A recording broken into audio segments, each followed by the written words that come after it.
Reduction formulae, new topic, and the application of the topic is in solving integration. Means जर आपल्याला एखादं integration find out करायचं आहे, for example समजा मला 0 to π/2 sin raised to 6 find out करायचं आहे. तर याला फाइंड आउट करण्यासाठी आपण कितीतरी सबस्टिट्यूशन्स करावे लागतील. सगळ्यात आधी साइन स्क्वेअरच्या फॉर्म मध्ये करा, मग 1 - cos 2x/2 त्याला सॉल्व्ह करा आणि सॉल्व्ह करा. फार मोठं होऊन जाईल ते. पण इथे जर रिडक्शन फॉर्म्युलाचा वापर केला तर आपण हे इंटिग्रेशन काही सेकंदात मध्ये सॉल्व्ह करू शकतो. तर इथे काय करायचं आपल्याला, याचा रिडक्शन फॉर्म्युला फॉर्मेशन एक डिफरंट पार्ट आहे, पण याचा जो काही रिडक्शन फॉर्म्युला आलेला आहे फॉर्म केल्यानंतर त्या रिडक्शन फॉर्म्युलाचा वापर करून आपण हे इंटिग्रेशन एकदम सोप्या पद्धतीने सॉल्व्ह करू शकतो. तो रिडक्शन फॉर्म्युला आपण प्रूव्ह नंतर करू, पण ऍक्च्युअली याची व्हॅल्यू कशी येते ते बघू आपण. तर याची व्हॅल्यू जी आहे ती युजिंग रिडक्शन फॉर्म्युला अशा प्रकारे आपण त्याला सॉल्व्ह करतो. वरती बघा पॉवर 6 आहे, इवन आहे, therefore multiply the answer by π/2. त्यानंतर 6 ॲज इट इज खाली डिनॉमिनेटरला घ्यायचा आणि वरती 1 कमी करायचा, 5/6 झालं. आता ह्या दोघा नंबर मधून आपण सबट्रॅक्ट करत चालणार आहोत 2, सबट्रॅक्ट 2, आणि तोपर्यंत करायचे सबट्रॅक्ट जोपर्यंत तुम्हाला 1 किंवा 2 येत नाही तोपर्यंत सबट्रॅक्ट करत चालायचे. जे वन्स तुम्हाला 1 आला किंवा 2 आला की तुम्हाला स्टॉप करायचंय. ठीक आहे. मग इथे 5 आणि 6 मधनं रिव्हर्स ऑर्डर मध्ये सबट्रॅक्ट करत चालूयात. सो 3 1 आलाय म्हणून आपण काय करणार, स्टॉप करणार. लक्षात ठेवायचं स्टॉप कुठं करायचं, 1 किंवा 2 आला की स्टॉप करायचं. खाली सुद्धा बघा 6 आहे, 4 2 स्टॉप. आणि ह्या इंटिग्रेशनची व्हॅल्यू आपण एकदम इझिली याला सिम्प्लिफाय करून फाइंड आउट करू शकतो. ठीक आहे. सो इकडे आपल्याला आन्सर आलंय 4 2 8 2 16 म्हणजेच 5π/16. बघा हेच जर इंटिग्रेशन जर तुम्ही अदर मेथडनी सॉल्व्ह करायचा प्रयत्न केला असता तर बराच वेळ गेला असता, पण ह्या मेथडमध्ये आपल्याला विदिन काही सेकंदामध्ये आपण आन्सर काढलं. तर हा आहे तुमचा रिडक्शन फॉर्म्युलाचं ऍप्लिकेशन, की जर एखाद्या sine cos tan cot sec cosec whatever trigonometric फंक्शनचा रिडक्शन फॉर्म्युला जर तुम्हाला माहिती असेल तर तुम्ही कोणतंही इंटिग्रेशन काही सेकंदामध्ये फाइंड आउट करू शकतात. आता आणखी एखादा एक्झाम्पल दाखवतो. समजा एखादा तुम्हाला 0 to π/2 मध्ये तुम्हाला एखादं फंक्शन आहे cos raised to 7 find out करायचं आहे. तर तुम्ही काय करणार, याचा काहीतरी रिडक्शन फॉर्म्युला आहेच, तो रिडक्शन फॉर्म्युलाचा वापर करून आपण याला सॉल्व्ह करतोय. सगळ्यात आधी बघायचं 7 इवन आहे का नाही. मग ऑड असल्यामुळं फायनल आन्सरला π/2 मल्टिप्लाय करायचा नाही. इथे π/2 घ्यायचा नाही, लक्षात घ्या ऑड असेल तर. आणि त्याच पद्धतीने आपण इकडे करणार आहोत. 7 खाली घ्या आणि वरती 1 कमी केला आणि त्या दोघांमधनं 2 सबट्रॅक्ट करत चालायचं आणि 1 किंवा 2 आला, 1 किंवा 2 आला की स्टॉप करायचं. ठीक आहे. So 6 4 2 stop, 7 5 3 1 stop. आणि याला आपण सिम्प्लिफाय करू शकतो. तर बघा हे इंटिग्रेशन आपण किती सोप्या पद्धतीने सॉल्व्ह करतोय, फक्त आणि फक्त रिडक्शन फॉर्म्युलाच्या मदतीने. तो रिडक्शन फॉर्म्युलाचं हे एक ऍप्लिकेशन आहे की तुम्ही कोणत्याही पॉवरचं, हायर पॉवरचं साइन कोसाइन टर्मचं इंटिग्रेशन इझिली सॉल्व्ह करू शकतात. ठीक आहे. आता दोन टर्म्स म्हणजे काय, समजा तुम्हाला 2 टर्मचं इंटिग्रेशन फाइंड आउट करायचंय. 0 to π/2 मध्ये समजा sin raised to 6 आहे आणि cos raised to 8 या दोघांचा प्रोडक्ट आहे. आता हा प्रोडक्ट सॉल्व्ह करण्यासाठी तुम्ही काय करणार आहात, तर युजिंग रिडक्शन फॉर्म्युला आपण हा इंटिग्रेशन खूप कमी वेळेत सॉल्व्ह करू शकतो. इथे सुद्धा तेच क्रायटेरिया घ्यायचा आहे. दोघांच्या पॉवर जर इवन असतील तर multiply the answer by π/2, otherwise no. Okay. आणि स्टार्टिंग करताना इथे आपण डिनॉमिनेटरला दोघांची ऍडिशन घेणार, 6 + 8 14, आणि न्यूमरेटरला आपण 2 ब्रॅकेट घेऊयात. एक ब्रॅकेट आपण घेऊ पहिल्यासाठी आणि दुसऱ्यासाठी एक दुसरं घेऊ. ओके. आता इकडे 6 आहे, सो स्टार्ट विथ द 5, आणि इकडे 8 आहे, तो स्टार्ट विथ द 7. म्हणजे एक एक कमी करून स्टार्ट करा आणि नंतर इथे सुद्धा तोच क्रायटेरिया सबट्रॅक्ट करत चालायचा आहे 2 आणि जिथे 1 किंवा 2 आला की थांबायचं आहे. ठीक आहे. So 14 12 10 8 then 6 4 2 stop. वरती सुद्धा तेच आहे 5 3 1 स्टॉप 7 5 3 1 स्टॉप. आणि याला आपण सिम्प्लिफाय करू शकतो. तर बघा, जर साइन आणि कोसाइन प्रोडक्ट मध्ये असतील आणि तर तुम्ही याला रिडक्शन फॉर्म्युलाचा वापर करून एकदम इझिली सॉल्व्ह करू शकतात. आता हे झालं ऍप्लिकेशन, पण ऍक्च्युली पेपरला मोस्टली कोणत्याही पॅटर्न मध्ये हा फॉर्म्युला प्रूव्ह करायला विचारतात. साइनचा, कोसाइनचा, टॅनचा, कॉटचा, सेकचा आणि कोसेकचा क्वचितच, पण सेक पर्यंतचे विचारले जातात. तर टोटल 5 प्रकारचे ट्रिग्नोमेट्रिक फंक्शन्स आहे जे तुम्हाला प्रूव्ह करायला विचारतात, साइन पासून सेक पर्यंत. ठीक आहे. तर बेसिकली कोणते कोणते प्रॉब्लेम महत्वाचे आहेत बघा. एक आहे 0 to इंटिग्रेशन काही असू द्या, साइन रेस टू n किंवा 2n. दुसरा रिडक्शन फॉर्म्युला आहे कॉस रेस टू n किंवा 2n. त्यानंतर तिसरा आहे tan रेस टू nx. चौथा आहे कॉट. पाचवा आहे सेक. आणि सहावा आहे 2 टर्मचा प्रोडक्ट म्हणजे x raise to n sine x आणि एक आहे x raise to n cos x. तर अशा प्रकारचे 5 ते 7 प्रकारचे फॉर्म्युले आहेत जे तुम्हाला फाइंड किंवा शो दॅट करण्यासाठी विचारतात. Show that the reduction formula for sine raise to 2n किंवा कॉस रेस टू 2n. इथे n क्वचितच विचारतात. बाकी ह्या केसेसमध्ये तुम्हाला tan raise to n, cot raise to n, sec raise to n किंवा ह्या दोघांचे फॉर्म्युले विचारतात डेव्हलप करायला किंवा शो करायला. ठीक आहे. मग आपण काय करूयात, स्टार्ट करूयात. या सगळ्यांमध्ये सगळ्यात सोपा फॉर्म्युला जो आहे टॅनचा तो स्टार्ट करू. टॅनचा झाला की मग cot, sec, sine, cos, then X raise to N sine आणि X raise to N cos. अशा प्रकारे आपण सम बघू. सगळ्यात पहिला घेऊ आपण टॅन. चला आता एक्झाम्पल बघू. Example, if in equals to 0 to pi by 4 tan raised to n dx, show that in equal to 1 upon n minus 1 minus in minus 2. आता इथे बघा, या इंटिग्रलचा आपण जनरलाइज फॉर्म्युला डेव्हलप करणार, प्रूव्ह करणार.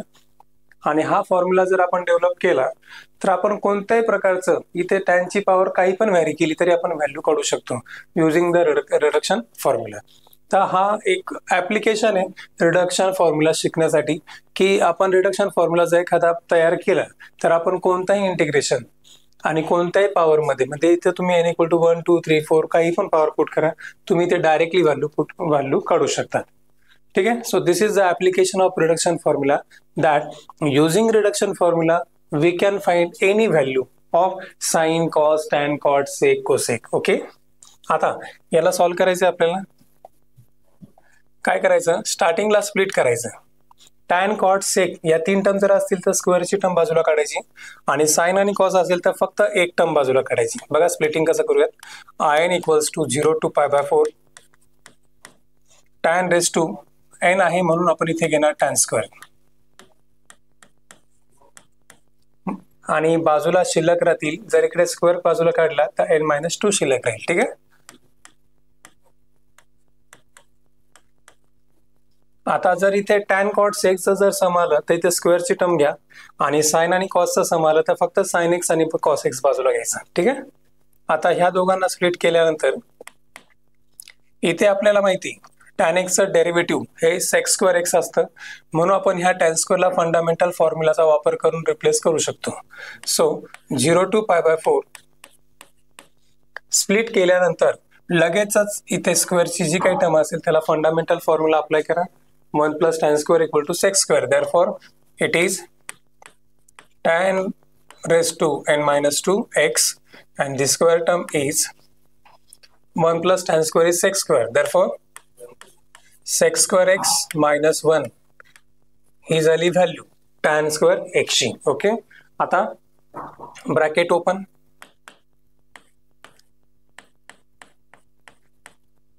tan इंटू सेक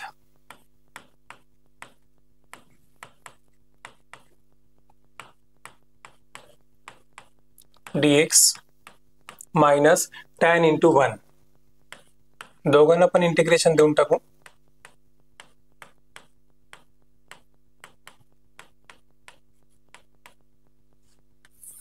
बघा, या ब्रॅकेटला ओपन केलं आणि इंटिग्रेशन पण मध्ये स्प्लिट करून दिला, मल्टिप्लाय करून दिला. आता ऑब्झर्व करा, इथे आपल्याकडे टॅन आणि सेकची टर्म आहे. जर याला आपण डायरेक्टली पण सॉल्व्ह करू शकतो, पण इथे जर नीट पाहिलं, टॅनचा पॉवर इग्नोर करा. टॅन एक्सचं डेरिव्हेटिव्ह सेक स्क्वेअर एक्स आहे, जे की बाजूला प्रेझेंट आहे. मग जर अशी केस असेल की एका फंक्शनचा बाजूला डेरिव्हेटिव्ह आहे, तर आपण इथे डेरिव्हेटिव्हचा एक इंटिग्रेशनची एक प्रॉपर्टी वापरतो. त्या प्रॉपर्टीचं नाव आहे, समजा आपल्याकडे दोन फंक्शन आहे, एक आहे एफ ऑफ एक्स आणि दुसरा आहे एफ डॅश ऑफ एक्स. आता एफ ऑफ एक्सची पॉवर काही पण असू द्या, त्याने काही फरक पडणार नाही. एफ ऑफ एक्सची पॉवर आपण अजून करतच नाही. एफ ऑफ एक्सचं derivative F dash of X आहे. आणि अशा प्रकारचा जर टर्म जर आल्या तर आपण काय करतो, डायरेक्टली फंक्शन घ्यायचं पहिलं, म्हणजे एफ ऑफ एक्स, आणि त्या फंक्शनच्या डोक्यावर जो काही पॉवर आहे त्याच्यात एक ऍड करायचा, n+1 अपॉन n+1. मग हे कधी करायचं, जर फंक्शनचं बाजूला डेरिव्हेटिव्ह असेल तर इकडे बघा, टॅन एक्सचं डेरिव्हेटिव्ह सेक स्क्वेअर एक्स आहे, जे की बाजूला प्रेझेंट आहे, म्हणजे आपण याला एफ ऑफ एक्स म्हणू शकतो आणि याला एफ डॅश ऑफ एक्स. मग युझिंग हा फॉर्म्युला आपण टॅनच्या पॉवरमध्ये, जसं की एफ ऑफ एक्सच्या पॉवरमध्ये 1 ऍड केलाय, तसाच टॅनच्या पॉवरमध्ये आपण 1 ऍड करू शकतो युझिंग दिस फॉर्म्युला. ओके, सो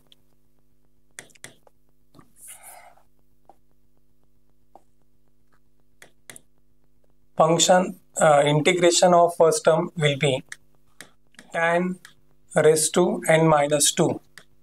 पॉवर मध्ये एक ऍड करा आणि सेम टर्म खाली लिहून टाकायची, 0 to π/4. आपण हे का केलं, कारण त्याचं डेरिव्हेटिव्ह बाजूला प्रेझेंट आहे. याला थोडं सिम्प्लिफाय करूयात. मायनस, बघा आता जनरल मध्ये ह्या इंटिग्रलला आपण नाव दिलंय in. मग या इंटिग्रलला जर आपण नाव दिलंय in, तर या इंटिग्रलला आपण काय नाव दिलं पाहिजे, कंपॅरिझन केलं तर लक्षात येईल. टॅनचा पॉवर n असेल तर इकडे आपण in म्हणतो. आता इकडे टॅनचा पॉवर n-2 आहे, मग आपण in-2 म्हटलं पाहिजे. So general name of the integral will be in-2. Okay, आता फक्त पहिली टर्म सॉल्व्ह करायची, दुसरी टर्म तर येऊन आली बघा, in-2 आलाय. फक्त फर्स्ट टर्मला सिम्प्लिफाय करूयात. Now, tan raised to n-2 plus 1 means tan raised to n-1 upon n-1, 0 to π/4. Second term as it is. Next, upper limit minus lower limit. Upper limit π/4 put करायचं आहे, पॉवरला disturb न करता. So power नंतर घेऊयात आपण, म्हणजे tan π/4 टाकून घ्यायचं अपर लिमिट, आणि मग जी पॉवर आहे ती डोक्यावर लिहायची पूर्ण टर्मच्या. सो n-1 बाहेर लिहिला upon n-1 minus lower limit 0 put करून घेऊयात, मग power. So tan 0 raise to n-1 upon n-1 minus in-2 as it is. आता चेक करा, अप्पर लिमिट आणि लोअर लिमिट जेव्हा आपण पुट केले तेव्हा हा जो मधला पॉवर आहे आपण डोक्यावर लिहिला, असं चालतं. तुम्ही मध्ये लिहा किंवा बाहेर लिहा, त्याने काही फरक पडणार नाहीये.